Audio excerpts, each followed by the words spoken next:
Williams from Shorebank Pacific. Got up this morning at 5:30 and my blood started to boil.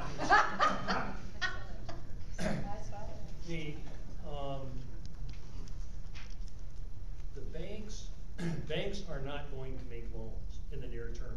And the reason they're not going to make loans in the near term is because the regulators have said you need to double your capital.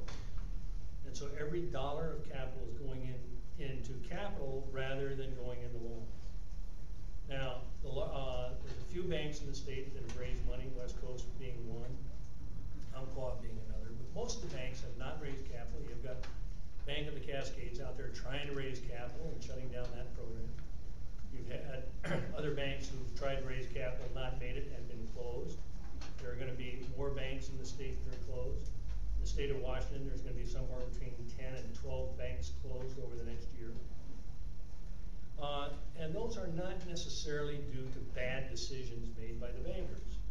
They were following the markets that they were in. They probably got a little carried away with developer lending and mortgage lending, but that's where the markets were. And now they are being abused by the regulators. So given that, all the banks are out of commercial real estate because commercial real estate now is the bad player in the game, and so all the banks are being advised to get down below 300% of capital. And so everybody's going to be in C&I lending, but the C&I lending is going to be very cautious because A, most of the businesses out there are not performing all that well, and so somebody who was performing well 2 years ago and is not performing well today is going to have a harder time getting a loan. And B, you're going to have a lot of banks out there in the market, but they're going to be in the market very carefully, and that isn't going to change over the next 3 years. So anybody who expects the banks to be able to solve this problem, it ain't going to happen. Now, given that, takes me back to this article. I had a chat with one of the gubernatorial candidates who called me up and said, what do we need to do to enhance lending? And I said, what you do is you take state dollars and invest them in our community banks.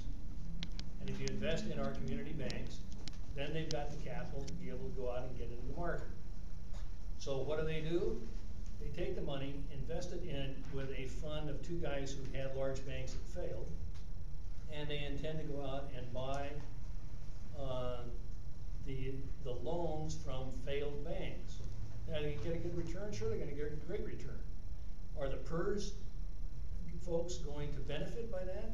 They'll benefit by the investment, but they're not going to benefit by the fact that the state is going to tax more of their dollars because the rest of the economy is not supporting the state.